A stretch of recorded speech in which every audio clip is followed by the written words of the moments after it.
ہمارے حضرت عجیب عجیب باتیں فرمایا کرتے تھے. دعا حضرت فرماتے تھے کہ ساری تصوف کا حاصل جو ہے نا طریق کا وہ یہ ہے کہ انسان کو اللہ تبارک و تعالیٰ سے مانگنا آ جائے, دعا کرنا آ جائے, کہ ہر لمحے ہر لہجے اپنے پروردگار سے کوئی نہ کوئی چیز مانگ رہا ہو, ہر بات اپنے اللہ تعالیٰ سے کر دو. ہمارے حضرت فرماتے تھے کہ سارے قرآن کا خلاصہ ہے سورہ فاتحہ, اور ساری سورہ فاتحہ کا خلاصہ ایاک نعبد و ایاک نستعین, ایاک نعبد و ایاک نستعین. اے اللہ ہم آپ ہی کی عبادت کرتے ہیں, آپ سے مدد چاہتے ہیں, تو ہر بات ان سے مانگو, ہر بات ان سے کہو, یہاں تک کہ اپنے روزمرہ کی زندگی کو درست کرنے کے لیے بھی انہی سے مانگو. ایک بڑی اچھی بات فرماتے تھے جو بڑی کارآمد ہے, اللہ تعالیٰ ہمیں سب کو عمل کی توفیق عطا فرمائے. فرماتے تھے کہ دیکھو فرض کرو کہ میدان حشر قائم ہے اور تمہاری پیشی ہو رہی ہے اللہ جل جلالہ کے حضور. پوچھا گیا کہ بھئی تم نے دین کے فلاں حکم پر کیوں عمل نہیں کیا تھا, فلاں گناہ کا ارتکاب کیوں کیا تھا؟ تم جواب میں کہہ دو کہ حضرت کیا بتائیں, کچھ ماحول ہی ایسا تھا, معاشرہ ہی ایسا تھا, چاروں طرف گناہوں کی آگ بھڑک رہی تھی اور معاشرہ چاروں طرف سے گناہوں کی طرف بلا رہا تھا, گناہوں کے دوائی اتنے تھے, محرکات اتنے تھے کہ ہر طرف جہاں بھی جاؤ گناہ کرنا آسان اور نیکی کرنا مشکل تھا. تو اب کیا کریں, آپ نے ہی وہ معاشرہ پیدا کیا تھا, آپ نے ہی وہ حالات پیدا کیے تھے اور گناہ کرنے کو آسان کر دیا تھا اور نیکی کرنے کو مشکل کر دیا تھا. ہم کیا کرتے, ہم پھنس گئے اس معاشرے میں, ہو گئے ہم سے گناہ. یہ جواب دے دو. چلو یہ جواب تو دے دیا تم نے, لیکن اگر اللہ میاں اس کے جواب میں تم سے یہ پوچھ لیں کہ اگر تمہیں ہمارے دین پر چلنا مشکل نظر آ رہا تھا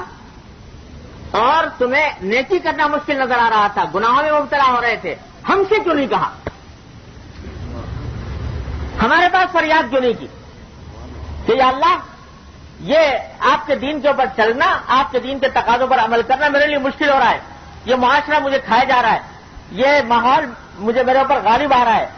تو اللہ آپ اپنے فضل و کرم سے مجھے اس ماحول پر غالب کیجئے, مجھے اس معاشرے پر غالب کیجئے. ارے سارا قرآن ہم نے بڑھا ہوا تھا یہ کہہ کر کہ ان اللہ علی کل شیء قدیر, ان اللہ علی کل شیء قدیر, اللہ تعالیٰ ہر چیز پر قادر ہے. اور سارے قرآن میں تم کو دعوت دی تھی کہ ہمیں پکارو, ہم سے مانگو, جو کوئی مشکل ہو رہی ہو, جو کوئی پریشانی پیش آ رہی ہو, ہم سے کہو, ہم سے کہو. تو ہم سے تم نے کیوں نہیں کہا؟ کیا یہ سمجھتے تھے کہ ہماری قدرت میں نہیں ہے کہ ہم اس معاشرے کے اندر ان حالات کے اندر تمہیں دین پر چلنے کی توفیق دے دیں؟ کیا ہمارے قدرت میں نہیں تھا؟ بتاؤ اس سوال کا کیا جواب دو؟ پہلے سوال کا جواب تو دے دیا کہ صاحب معاشرہ خراب تھا, یہ تھا وہ تھا, لیکن اس سوال کا کیا جواب دو گے کہ تم نے اللہ کو پکارا کیوں نہیں, اللہ سے مدد کیوں نہیں مانگی؟ اگر معاشرے کی وجہ سے تمہارے لیے دین پر چلنا مشکل ہو رہا تھا تو ہم کو پکارتے, روز پکارتے, روز دعا کرتے کہ اللہ میں باہر نکل رہا ہوں, گھر سے باہر جا رہا ہوں, معاشرہ خراب ہے, خدا جانے میرا آنکھ میری نگاہ بہکے یا میرا کان بہکے یا زبان بہکے, اللہ میری حفاظت فرمائیے کہ میں گناہ میں مبتلا نہ ہوں, اور اگر ہوں تو اللہ معاف فرما دیجیے گا مجھے, کیونکہ میں نے آپ کے حوالے کر دیا اپنا معاملہ. سپردم بتو مایا خیشرا تو دانی حساب کم و بیشرا. تو اللہ تعالیٰ سے یہ مانگ کہ یا اللہ یا تو گناہوں سے بچنے کی توفیق دے دیجیے اور یا پھر مجھ سے مواخذہ نہ فرمائیے گا, اور اپنی رحمت سے مجھے بچا لیجیے گا اس گناہ سے بھی اور اس کے عذاب سے بھی. ہم سے کہا کیوں نہیں؟ تو اس کا کوئی جواب ہوگا تمہارے پاس؟ پہلے سوال کا جواب دے گئے, لیکن اس کا جواب نہیں ہوتا. لہذا اس ماحول میں ہر وقت اللہ جل جلالہ سے رابطہ قائم رکھو, تعلق قائم رکھو, ہر مشکل ان سے کہو. نماز ٹھیک سے نہیں پڑھی جا رہی, کہو ان سے یا اللہ نماز ٹھیک سے نہیں ہو رہی, اپنی رحمت سے نماز میری ٹھیک کر دیجیے. کسی گناہ میں مبتلا ہو, کہو ان سے کہ یا اللہ اس گناہ میں مبتلا ہوں, مجھے ہمت دے دیجیے, میں بے ہمت ہوں, مجھے ہمت دے دیجیے, بے حوصلہ ہوں, حوصلہ عطا فرما دیجیے, کہو ان سے. جتنا اللہ تبارک و تعالیٰ سے مانگو گے اور مانگتے رہو گے، یہ نہیں کہ ایک مرتبہ مانگ کے فارغ ہو گئے، مانگتے رہو، کہتے رہو، تو انشاءاللہ ثم انشاءاللہ اللہ تعالیٰ کی طرف سے توفیق ہو ہی جائے۔ ہمارے حضرت حکیم الامت صلی اللہ تعالیٰ سے تو فرماتے ہیں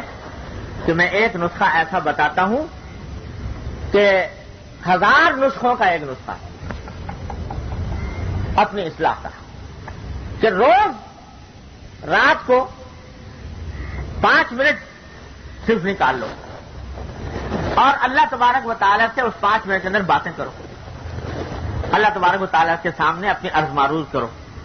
کہ یا اللہ میں دین پر چلنا چاہتا ہوں، آپ کے احکام کے مطابق زندگی گزارنا چاہتا ہوں، آپ کے فرائض بجا لانا چاہتا ہوں، سنت کا اتباع کرنا چاہتا ہوں اور گناہوں سے بچنا چاہتا ہوں، لیکن بے ہمت ہوں، ہمت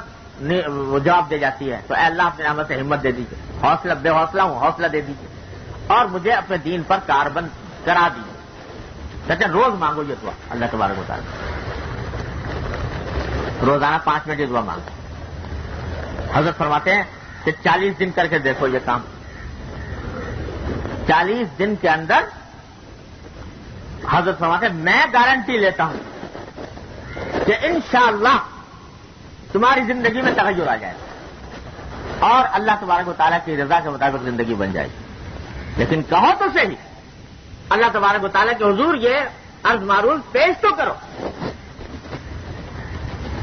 ہر ایک آدمی جب سنتا ہے تو کہتا ہے کہ بھائی باقی معاملہ تو آسان ہے، لیکن جب عمل نہیں کرتا اس کی وجہ سے اس کی برکات سے محروم رہتا ہے، کیونکہ آسان معاملہ ہے اور بے مانگے بغیر کسی محنت کے یہ نسخہ میسر آ گیا، اس واسطے لوگ اس کی قدر نہیں پہچانتے۔ اور میں نے خود اپنی آنکھوں سے اس کا ایسا مشاہدہ کیا ہے کہ اس کے فائدے کا کہ میں آپ سے کیا بتاؤں۔ اس کے نتیجے میں میرے تجربے میں نہ جانے کئی آدمی کی زندگی میں انقلاب آ گیا، کافر سے مسلمان ہو گئے اور فسق و فجور میں مبتلا تھے، اللہ تعالیٰ نے تقویٰ عطا فرما دیا۔